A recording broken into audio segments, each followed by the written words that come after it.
Hello, everybody, and welcome to GDC 21. We're really enthusiastic to be here. I'm Mike Seymour, co-founder of FX Guide. I'm also a researcher. We have an amazing panel of speakers for you today that are going to be looking at just advances in virtual production.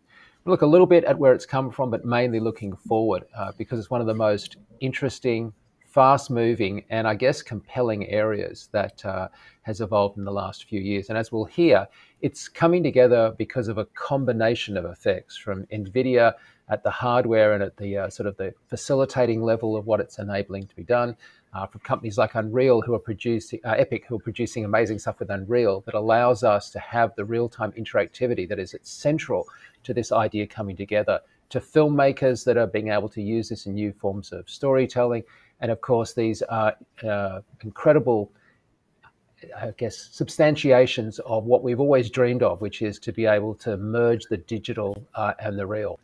But to start us off, I'm just going to get the panel to quickly introduce themselves and say where they are. So Amy, where are you joining us from? I am calling in from the San Francisco Bay Area. I'm in the game industry. I've been in the game industry for over 30 years now, primarily as a writer and director, though I started as an artist and animator back in the Stone Age. And for most of my career, I've worked on story-driven and cinematic games like the Uncharted series, which I'm probably best known for. And performance capture has always been a critical and big component of our process, and starting going back 15 years to like about 2004. And the one difference here, of course, in games is pretty much everything is virtual production. I mean, our final product is a virtual production, right? We work in this entirely digital environment. And like I said, the end product is rendered in real time for the end user, for the player, based on their second-to-second player input, which we cannot predict, right? And so when we're on set, we're not capturing images, we're capturing data, which is infinitely malleable until we ship the thing. Excellent. And Richard, good morning or good evening, depending on where you are in the world. How are you? It's good morning, and I'm in Silicon Valley, just down the road from the NVIDIA headquarters. I'm the industry GM for our Omniverse platform around media and entertainment. Been in the industry for quite a while. Actually worked with Kim for a few years back at Industrial Light and Magic. We had some fun using game engines for things. Maybe we can talk about that. And just been doing stuff here at NVIDIA. Our whole thing is about helping our customers solve problems. And virtual production presents a lot of great opportunities and also comes with it a lot of problems. So we've been working with these partners to help solve them.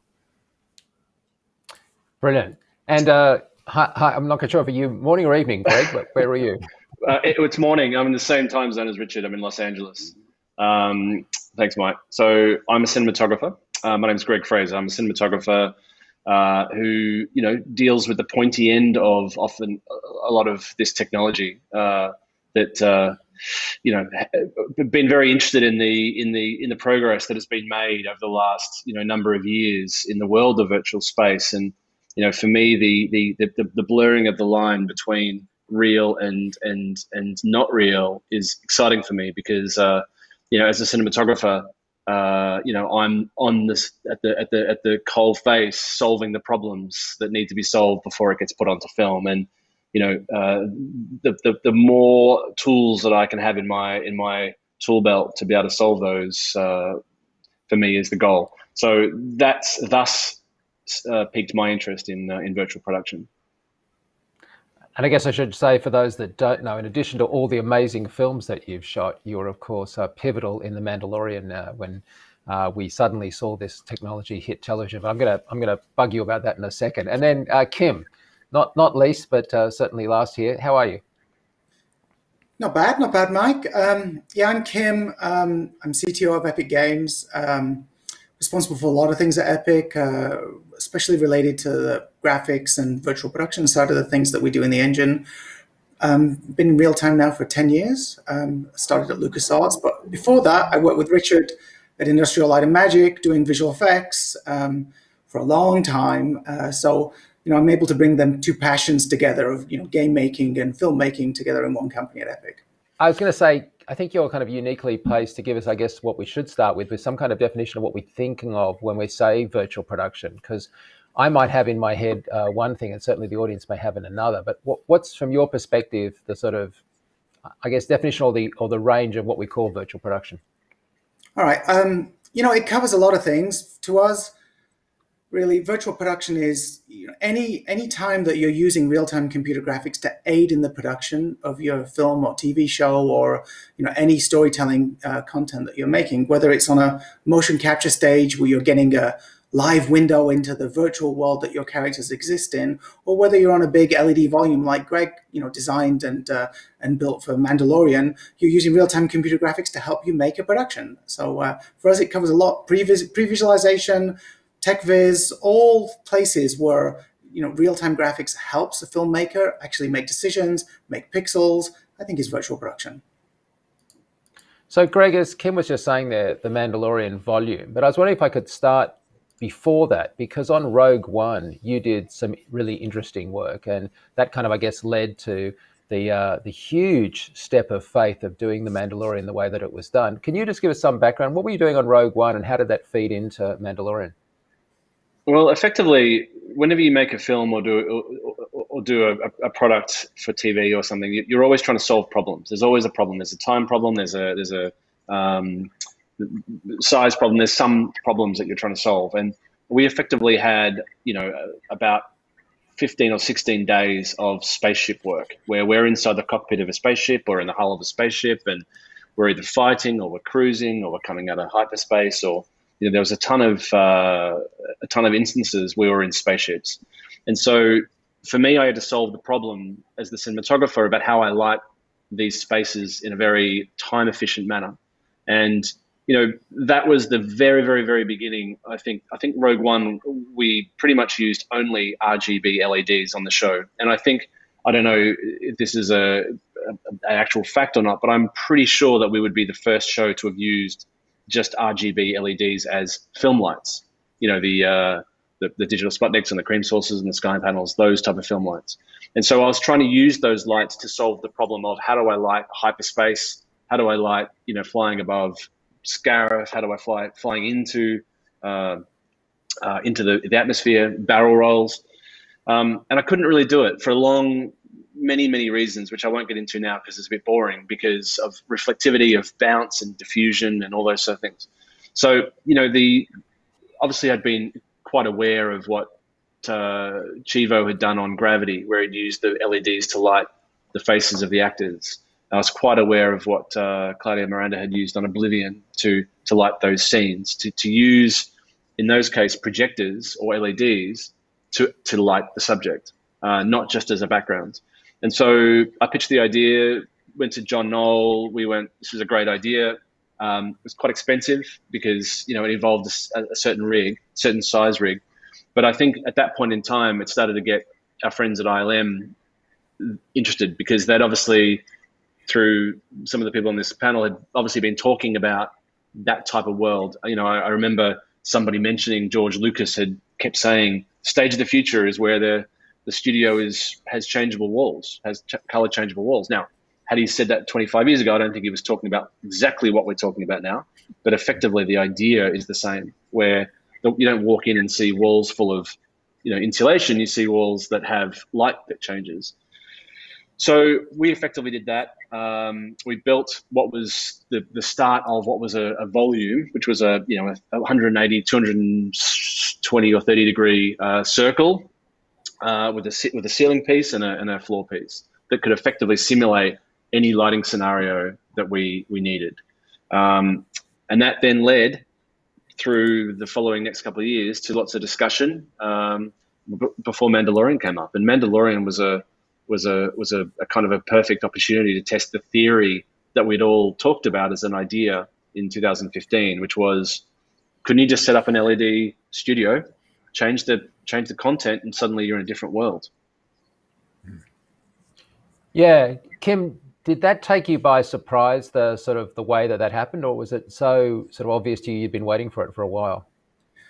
I spent a lot of time doing visual effects with green screens. The Matrix movies, the bullet time shots had surround green screens, and that you can't get an exact, emulation of what happens in the real world by, surrounding actors with green, because in the real world you have very colorful environments and lots of bounce light that hits them from the sets and the colored walls or foliage or whatever. So it was obvious to us that green screen, it was pretty weird and abstract for the filmmakers, but also it just didn't, you never could get a perfectly realistic result. So, around about 8 years ago, I started to talk to Jason McGatlin, who was in charge of production at Lucasfilm, that Greg would know well, and started talking about, is there another way? Can we eliminate the really ridiculous, setup times it takes to change a set over and change the environment? If you're dealing with stuff that can be shot in a fantasy environment and would be computer graphics, is there a way to do it? So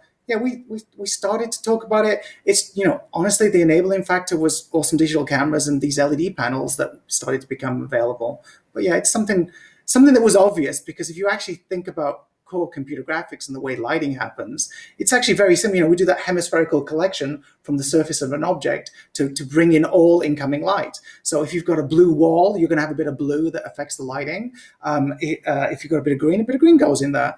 And the LEDs kind of emulate that process. So, Richard, how did the advances in like real-time ray tracing and stuff impact, or how do they impact on virtual production? Because I mean, when the RTX first came out at SIGGRAPH, it was just a jaw dropper, and that's a couple of years ago now. But clearly, that fed into all of this. Yeah, absolutely. Well, for the first time, you got photorealistic real-time rendering, and that is the game changer for having graphics be displayed in real time on the virtual set. But comes with a lot of other challenges on how to synchronize all the screens and the cards and all of those things. But I think that first breakthrough of, for the first time, we're doing real-time ray tracing, giving you photorealistic imagery that in the past would have taken hours or not days to render to get the kind of quality that you were able to see in real time. Now give that to the hands of the storytellers, and they can make some decisions and do things on the set where they wouldn't have to, in the past, they would have to go off and render it and come back. So I think that was part of the, probably one of the biggest game changers into stepping into this kind of a production environment. There's an interesting side story that involves Greg. So, NVIDIA came to us with these amazing cards and like, look, we can ray trace finally in real time. And we're like, holy moly, that's unbelievable. We rang up our friends at Lucasfilm. Hey, can we borrow some Star Wars assets to do a demo to show off this new tech that NVIDIA has? We did it. And then we find ourselves later in meetings with Greg and Jon Favreau, where John points at that ray tracing demo. Look what you can do. Look at what Greg can do with LED walls. Can't we put these two things together and use real-time computer graphics to make in-camera visual effects? And that's the honest truth. That meeting, Greg and I were there. That was the way it went down. And basically pointing at that Star Wars demo that we did and go, that on LED screens. More of that. More of that. But before we get to more of that, I do want to, obviously we're talking about storytelling, and pivotal to that is the relationship between effectively the narrative, but also the actors. And Amy, I was going to ask you, with this, because it's real-time rendering, but it's also the interactivity, it's the ability to collaborate. How does it affect, do you think, like the performers that are either in mocap or in these environments, and the narrative around the sort of storytelling, especially when you're talking about these things that are not anywhere near as linear as they used to be back in the day? Yeah, well, look, I think all of these technologies, and obviously, sort of my working environment doesn't tend to be as fancy as these guys because, again, it's data, so we can't be too self-indulgent with kind of real-time rendering on the day, but we use it for visualization. But I think it would go for both environments that anytime you're working in this sort of strange environment, whether it's a sort of white room or black box or green screen room like we've done in the past. It's really hard for the actors to transport themselves and immerse themselves. It gets very sort of intellectualized by going, okay, imagine this is over there and it's about that tall, So the ability to actually be rendering that stuff in real time on the day in the room, whether you're using an LED wall or using reference cameras and things like that, is hugely transformative. And the beauty of what we do, and I think it still applies to shooting something like The Mandalorian or any of the stuff that Greg's done, is that it's liberating in a lot of ways. Particularly for us, because we don't have to worry about capturing the image, just the data. we can be very improvisational and play right up to the last minute and change things, and it really make the actors our collaborators. And we can do a lot I was of going to ask you about that yes-anding and improv. Mm-hmm. Yeah, the improv is important, isn't it? Because if it's so technical that, whatever you do, don't move off this dot because everyone will freak out, then it's not very friendly to the spontaneity you get between the collaborators. But Yeah, it's not only you the actually welcome that spontaneity. kind of. Yeah, absolutely. Because when I talk about the malleability, it's because we know we can fix everything, right? Because again, nothing's getting committed to an image. It's just data. And so if the performance is great, but we didn't think they gestured enough with their arm, or they were standing a little bit off their mark, we can move them. We can move their arm. We can do whatever we want to them afterwards. And so it just sort of like calms the whole thing down. And the fact that our set can be very light, I don't even have boom operators. I just use lav mics on their foreheads. There's no camera, there's no lighting, there's nothing except whatever we want to spend the time prevising virtually for the sake of the actor's immersion and our own visualization. But that just means we have tons of time to very nimbly play and experiment. And it's like it carries over to the final product because our player is our primary collaborator, right? We don't know what they're going to do either. And so we have to sort of create these environments that allow for all kinds of expression and improvisation. And I find it incredibly liberating creatively. And so do the actors I've worked with who do a lot of film and TV work. This is their favorite thing to do. We all love a good tennis ball on set, but it can't be great to be acting to a tennis ball.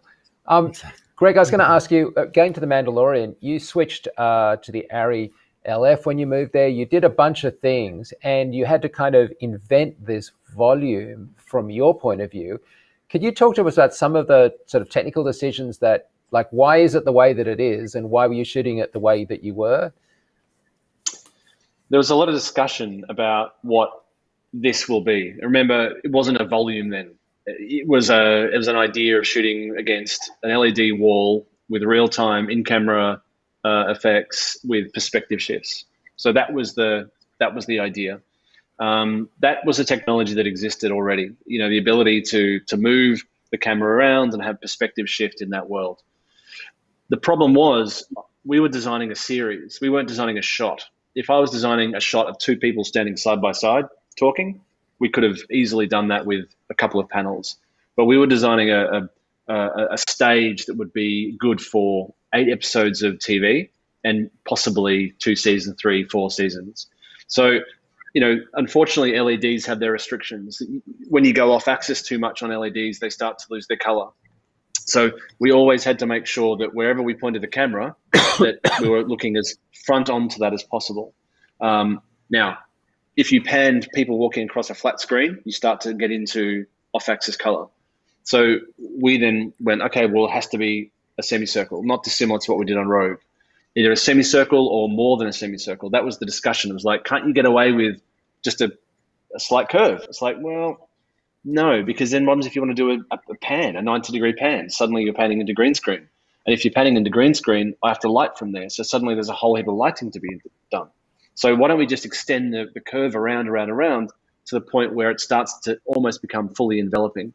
Now, in the process of doing that, what that does, or what that did in my mind, was it helped save lighting setups. Because we then, if you do half a volume or half of wall, you need a ceiling. And how is that ceiling created? Is the ceiling created with film lights, or is it created with panels? And again, the logical step for me was we should create the ceiling with the same panels that would create the wall. Everybody was, and this is why it was very good, I think, to have a cinematographer involved in that entire process. In fact, I think this is why it's integral. Everybody was fixated on in-camera final effects. What does it look like in the camera? And no one was concerned, well, not nobody, but there was little concern involved with the lighting. And as Kim just touched on, like, lighting is kind of everything. Like, we've evolved as humans to understand when the lighting isn't right, or when the smell isn't right, or the atmosphere is not right. It's an evolutionary thing. So if we've gone to all this trouble to create beautiful 3-dimensional backgrounds, yet the lighting looks hokey, well, to me, that's a swing and a miss for the final product. So that's effectively where the shape of the volume came in. And it came about as a result of off-axis color, and also just the fact that we were about to do a TV show with high turnover, meaning we didn't have a lot of time to relight each shot. But Kim, one of the great advantages of these volumes, in addition to anything else, is that there's like the notion that you can make it like a perfect environment, as it were, in the sense that if I look in any direction, I see what I'm meant to be seeing. But you can also change that if a DOP wants to, or you can use part of the panels to put up a big white square and call it a bounce card, or make it itself a light. Like, from Epic's point of view, like, there's a lot going on here. It's not just recreating an effect. It is, as Greg is saying, getting the lighting actually right. And that's like a really complicated process, isn't it? It is pretty complicated, especially if you want to be able to offer some flexibility where lighting decisions can be made there and then. It's still always, lighting an environment, building a world. You do have to think about it beforehand. Yeah, there's a decent amount of prep in terms of artistically understanding the intent of the story and making sure that everything is sort of has the right feel. But when you get into the moment and you light up the screen and you switch on the camera, there's always going to be circumstances like, let's move the rim a little bit. Let's it look a little bit better now. You see the real hair of the actor catching the light. So what we're trying to do is make sure that the engine allows people to make lighting changes instantaneously. So there's some, the more traditional visual effects way would be to use Digimat and sort of pre-bake things in traditional visual effects packages and then bring it to the stage. And loads of people do that, and it can be very successful because guess what? We've got 20 odd years, almost 30 years of digital environment experience in the visual effects business. That can be quite successful. But if you want to be dynamic, move things around, the director wants to once he's actually there, has an opinion of what he wants to do with the direction of photography. I think it's great to be able to modify that stuff live. But that means real-time global illumination, crazy amounts of geometry processing, and you get into some pretty sophisticated rendering. Thanks to some of the work that NVIDIA's doing, there's the beginnings of understanding how machine learning can help accelerate these processes, but it's still a lot of brute force pixel calculations. Even switching, we talked about ray tracing earlier, even switching ray tracing on in a LED volume can actually be challenging if you've got crazy amounts of geometry in the scene. But we do think that not just being able to change color temperature, but being able to change lighting direction, move objects, recompose the set, even move things. Sometimes you want to give the illusion of something being a little bit closer for a certain shot. It's nice to have that flexibility. So that's the system that we're building. I keep going back to the practicalities of being on a real set, where I say, I think in my mind, this is how I deal with it. I'm a fairly simple-minded person, but okay, we're going out to the desert, we're on a salt flat, and I want to be there at 4 o'clock on Thursday afternoon because I know the sun's at 20 degrees above the horizon. That's where we are. Now I know that behind us is where we need to park the trucks. So I know that I've got a 280-degree field of view if I ever decide to use it. We then can cheat things in the real world. We can cheat the props further or back. We can cheat the actors so that they're always back three-quarter lit. To have that same flexibility in a game engine is the ultimate goal, isn't it? Where we have full control, where we can even change the height of the sun or the color. Now, would we do that in mid-scene? Well, probably not. We'd set it and then we'd match it. But that could be something done as a pre-light, as we would do in the real world. We'd pre-light a studio, or we make those small changes, as Kim said. Maybe move a prop because the prop's coming out of someone's neck. So we move that prop camera left, and suddenly you've got the frame that you want. So it's when we get to that point of having of real-time flexibility on set is the ultimate goal. Yeah, Richard, have you ever thought about that idea that like there's system one, system two thinking? So the idea being that a system one thing is like in the moment, it's almost an instinctive sort of response, which happens when you're in that spontaneous interactive environment. Because much earlier in your career, you were doing work that was much more required to be planned out way in advance, which is a system two thinking, which is like a much more sort of considered. You ever thought about it changes the creative process at all? Oh, I think it absolutely does. And working with, Kim and others, they push us on our technology to be able to enable them to do the things that they want. Like we want more memory, we want faster memory, we want more displays. And so we accommodate those things. And I think it all comes down to providing more of a dynamic interaction on set for making decisions in the storytelling process. Going back to that comment earlier about the more you can give them on set, the less it has to be done afterwards. And that's how we used to be doing CG, all afterwards, back to the tennis balls and stuff. I think the more we can bring that stuff on, I think it was Greg was talking prior to the actual call about the idea of building full sets out of LEDs, not just the walls and the floors, but other things and things like that. And where is this going to push us? And what kinds of things can we offer that creative process to make it always dynamic and interactive? Yeah, and I'm terribly interested to explore that. But before I get there, I wanted to ask Amy, if I could just, in terms of getting characters into these sets, obviously your work is very character focused. And as much as we love the establishing wide shot, like most stories are kind of, Right. you want to get in and see what's going on. But you need the tech to be able to give you the fidelity of a facial whatever, so that you can have like some subtext as opposed to just a kind of a broad, because then, otherwise it's just shoot them up at a distance zombies. Right. Yeah. And there've been plenty of successful games that have done just that. But yeah, I've always been more focused on how do we kind of claw our way toward that same sort of cinematic experience that we're familiar with from film and television, but make it fully interactive. And so obviously that means story is everything and characters are everything. And early in my career, we didn't have a lot of tools to do that well. We had to, it's almost like we've gone through the evolution of, film from, stage or something like that with games going from just having a few pixels to try to express something to having a very low poly model to, having, better characters, but still not great. And so, we're now at a point that instead of sort of relying on dialogue and broad gesture and things like that, and feeling kind of over theatrical, we can just let the actors act, and just kind of the tension in a jaw, or kind of a subtle movement of the eye, or nostrils flaring, or even swallowing before you say your line of dialogue. All these things, these little things an actor might choose in a close-up, but we can capture all of that now, and even more so.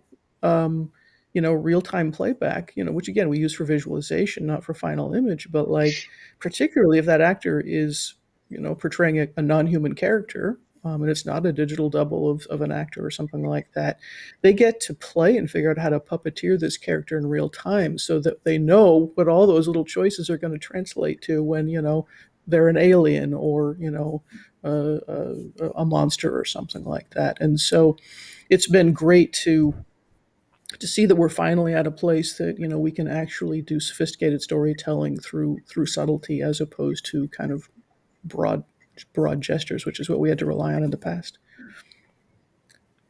Greg, when you're lighting an actual actor in these stages, what's the quality of light like? Because some of these panels were really technology that was designed to be a giant jumbotron or a display screen. They weren't designed for well, for example, in skin tone reproduction, which is, of course, what professional lighting, tries to make sure that it can nail. What's the quality of light like? Well, my mother always taught me not to say anything bad about anything, so I'm going to say nothing about that. I'm going to say that there is a lot of room for improvement, and I feel like that knowing now what the manufacturers are seeing us use these things for, hopefully they're going to now be going in a direction that can help us get good skin tone. There's on Mandalorian and subsequently, in Batman, which I just finished, I definitely had to fight really hard to get good skin tone.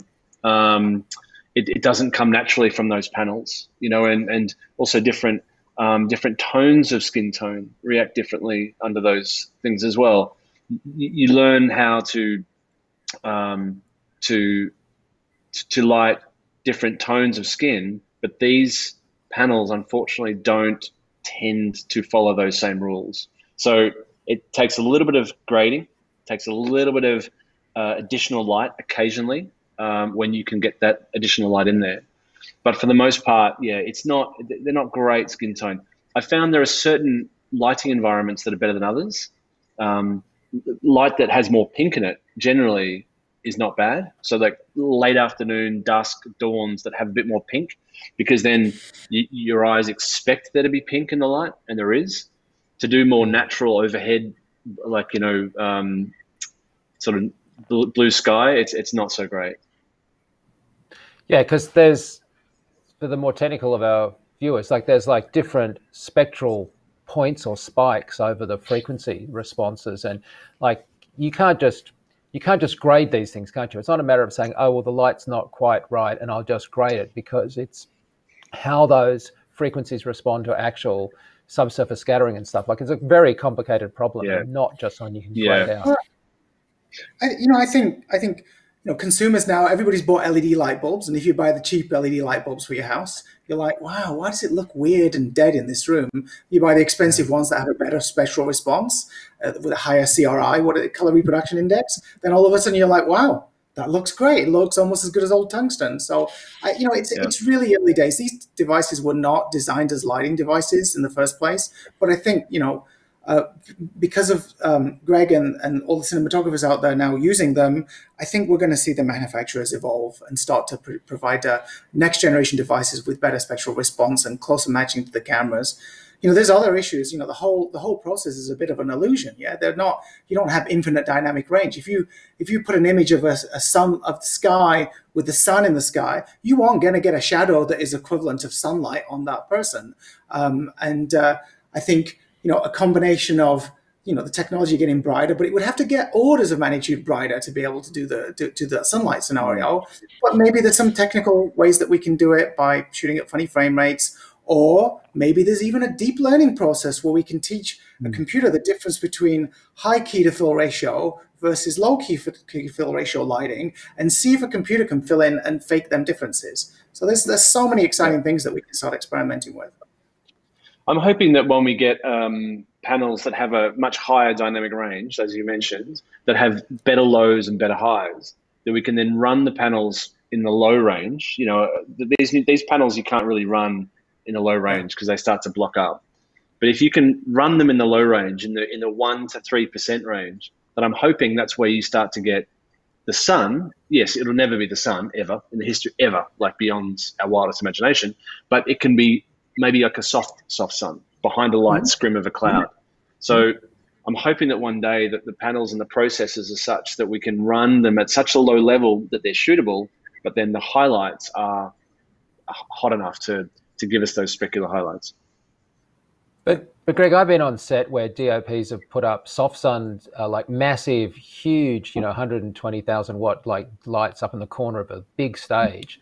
The reason they did that is they want huge intensity, but they also want a lot of distance between that light and the actors so that it doesn't change with inverse square law and moving around. Like how much do you technically having to think about these things when you're on a volume, or how much is it not an issue? Well, the inverse square law is an interesting one, because I did a podcast with Roger Deakins, who has shot a few films in his past, clearly, and rather extraordinary DP. And that was one of the first questions he asked about. He goes, but hang on, the wall's only 30 feet away from that subject.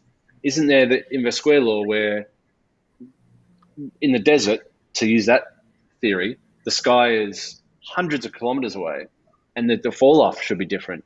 And I said to him, you're right. In practice, in theory, that's absolutely a consideration. In reality, in practice, it's not, because of the fill light. But when it comes to sun, I mean, sun is the elusive thing for a DP. Like companies have been making things to replicate sun for years, and it's very hard to do that. You can't go into an overcast day, do a wide shot, and have a pretend sun. It never looks right. And it's not a dissimilar world in the volume. We stuck LEDs through the cracks in the wall, and I put up Arimaxes, but the problem is that you can create sun, but it's multi-directional, and you got multiple shadows, which doesn't look good. If it's too broad a source, like a soft sun, well, then it's going to wash out the screens. So you've got this very sort of fine balance of how to create sun on a volume, which is something that I think's getting better and better and better, but I'm not yet convinced. Our approach effectively was you don't shoot when the sun's over a certain height if you're in the open, or if you're inside, you can use slashes of light to which are actually light. So in this environment, like where I'm sitting, you could push light in from outside, but effectively where I'm sitting would be a volume.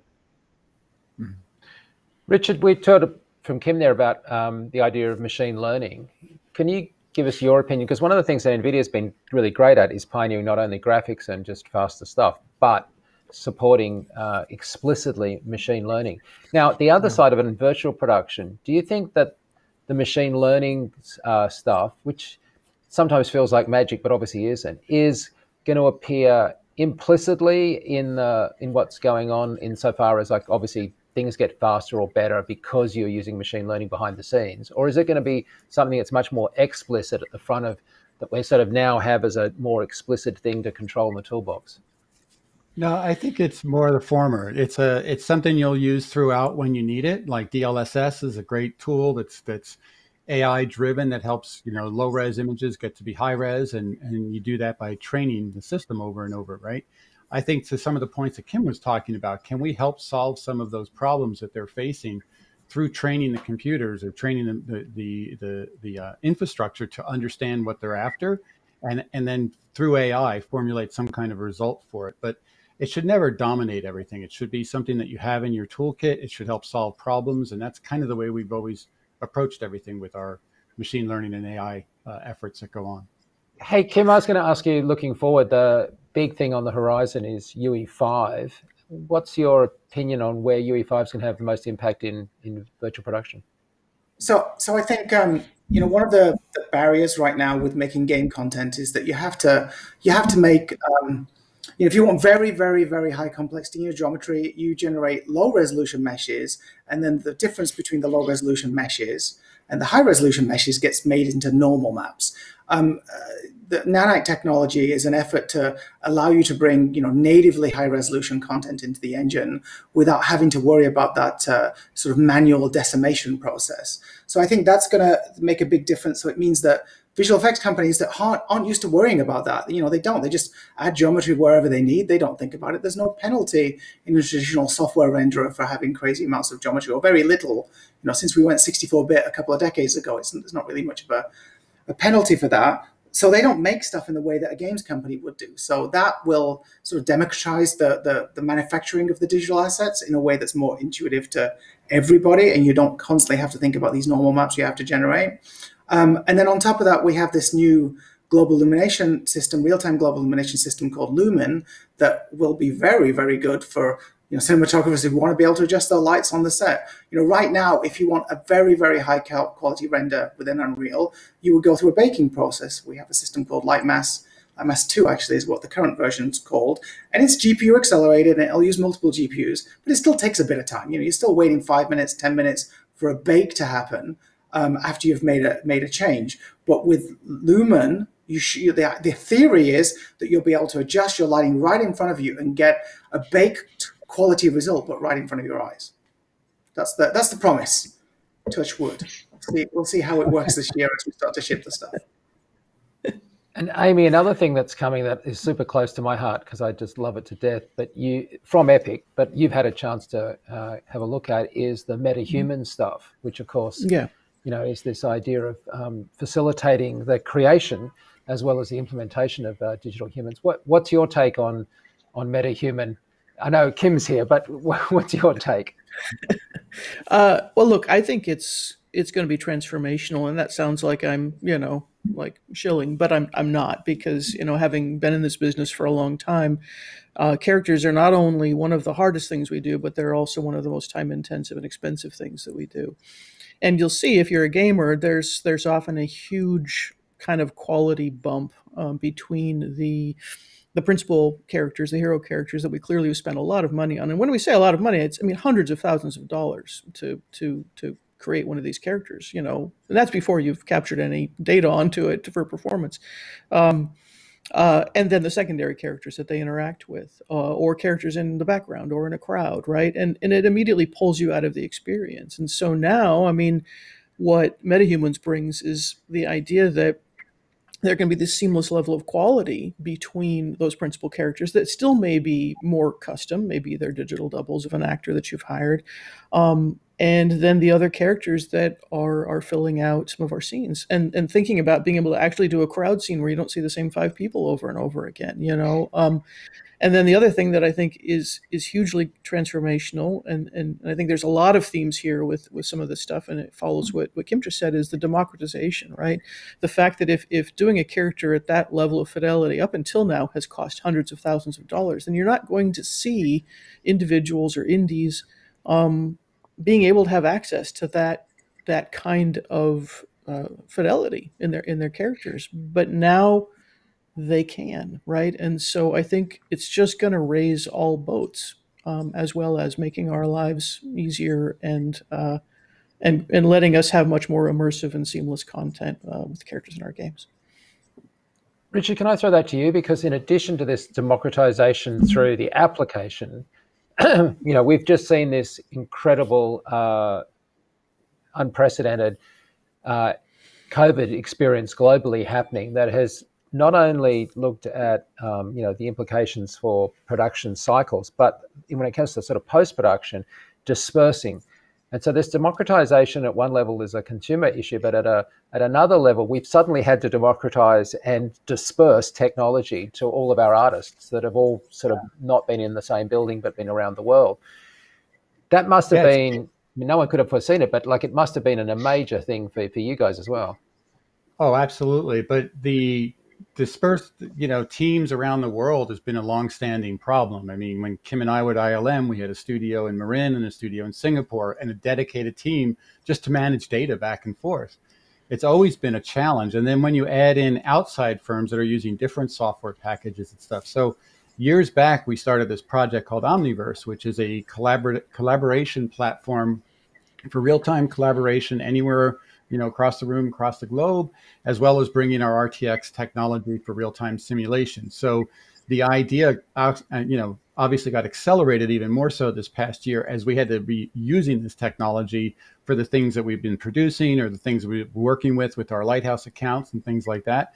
But yeah, to your point, what's one of the new realities is location will be dispersed and will continue to be that way.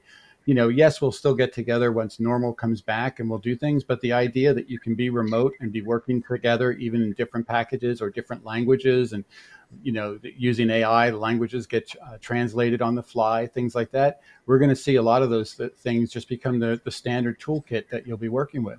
And it's not just in this industry, it's across all the different industries that use visualization. So yeah, it's been quite a year, but it's helped accelerate some of the things that I think we've all been working on for quite a while. Yeah. Do you see a lot of stuff happening? Because one of the things that was fascinating is people spinning up virtual machines in the cloud. And of course, there's some of these mobile applications where it's a real question whether or not you do something on my NVIDIA card sitting here on my desk or run it up. MetaHuman Creator is a cloud-based app, for example. But, there's a bunch of stuff that... Is that being accelerated as well? I presume it has. Oh, absolutely. Most of the team at home does not have the kind of equipment that they had in the office. Some of them may have taken some of their office equipment to be home for this. So a lot of them have been doing everything remote and virtualized. And so if you've seen things like the Marbles at Night production our team did, that was done with people around the world on very, moderate machines at home, but connecting into a virtual environment in the cloud and using multi-GPUs and things like that. So absolutely, it's accelerated, and I think it's only been more options for the people to be remote to have access to the higher power equipment that they normally wouldn't have had. Because Greg, you were scouting things virtually, weren't you? You were doing virtual scouting and find that to be a useful tool. Yeah, I mean COVID's really brought all of these things to the front, which is fantastic because it means that we start to then become comfortable working in such a way. And it's us, the producers, actors, like we were scouting with a 360-degree camera, and with the old iPads, and we're looking around, going, "Oh, that looks like a good shot. Come over here, look at this," or like it starts to sort of take on a new life where, eventually what might happen is you might have a location that's been photographed and LiDAR scanned, and you can do an initial scout of 17 locations that's been roughly photographed and scanned, and you can do it from your office at home. And there's a huge cost saving for production that way, where they're not traveling everybody for days on end to scout, and a huge environmental impact as well, where we're not having to waste time. I mean, I can't tell you how many days I've spent sitting in a van scouting, with multiple people, and like those type of things, where now it's become a bit of a it's been quite accepted, thankfully, because it's been forced upon us by a virus. And now, the second that I say to, even to the parent-teacher interview, hey, let's do it remotely, it's going to be a thing. People are going to go, of course, it makes total sense. Let's do that. So some things will never be replaced, like, in person, photography and all those things. Some things will never, ever be replaced. They'll always exist, but it feels like we're really refining the process. The new normal. Yeah. Kim, as much as people have had to solve end display and stuff for LEDs and a lot of tech in a room, in a studio, I mean, Fortnite has to be the ultimate collaborative mobile clouds graphics problem on scale, at a scale that's mind-blowing. It's interesting how Epic's had to span both those worlds. It is, and it all runs on the same tech stack, which is sometimes can be actually quite the challenge. Fortnite has to run on the most lowly of hardware, and also run on supercomputer consoles and kick-ass GPU-equipped PCs. So it's interesting. We use a lot of virtual production for all the Fortnite trailers. We just put out a new season with a piece that we had the Russo brothers come and help direct, and all that stuff's made on the mocap stage with viewfinders that are looking at the action with the characters. It's shooting a person that's meant to be a banana ultimately in a cinematic. It's a pretty abstract process, so virtual production really helps with that stuff. I want to get Amy's take on roles in games. Is it merging or diverging? Is it like an evolving thing, or have you settled down now on your roles? Well, that's interesting, because I know we're short on time, so I'll be brief, but we're seeing this blurring between kind of traditional film and TV production models and game production. Like, we're sort of becoming one thing, and we've adopted a whole bunch of practices from film and television, and obviously they're adopting all these real-time practices that are like, old hat for us, right? And it's interesting to see, well, what does that lead to? And in roles, for sure, I mean, we need to be thinking about, I need a DP on set. That never used to be true, right? I was making games, right? And so we're finding a lot more specialization rather than sort of the jacks of all trades model that games traditionally were kind of built on when we had 30 people on the team total, right? But this is kind of the premise for this new venture that I'm on with Skydance Media, is that I do think that we are going to see, and a lot of it by virtue of the fact that I believe the ability to be streaming real-time rendered content right to our devices and televisions is going to completely transform the interactive and entertainment industries in the same way it transformed television and music, that we're going to see incredibly rich, high-fidelity interactive content sitting right alongside the linear content on services like Disney Plus and Netflix in a very short time. And that means that people like us need to be first movers in the space and pioneer what that means, rather than just kind of turning the same old crank. That means there's a huge opportunity to have a golden age of interactive that reaches way more people than we have in the past. So I just want to finish up by just looking at one thing that Richard touched on momentarily that I've been holding up back to discuss because I think it's so interesting, which is, what if we go beyond a volume for this virtual production? What if, say, Greg, we have 3 or 4 rooms that are connected in volumes? Like, where is it? Like, Mandalorian was insanely great, but, a little bit of time has elapsed since then. Our imaginations should have run forward with where it could go. Yeah, well, okay, yeah. So what does that look like? What is that? Is it multiple volumes? Is it, Richard hinted at like putting LEDs as props, I think, or as panels in Yeah. What do you think? Why not? Yep. Well, I mean, at some point, we're limited by the geometry of panels. They're square, so therefore they can't make bendable objects except for single bends. There's going to be a point where these things get made out of, triangles, where you can put them together and create bubbles and shapes and domes and all sorts of things.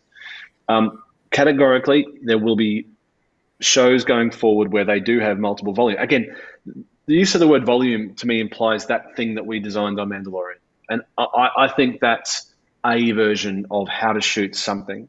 And that was a version that we came up with back in the dark ages, 2018, of how to create a show that for the run of show. There are going to be different ideas, ceiling pieces, walls, movable walls. Like there are going to be a ton of ideas that come once everyone establishes that this technology works on a bigger scale. We were limited by the types of motors we had, by the weight of the ceiling that the ceiling could hold, in the studio.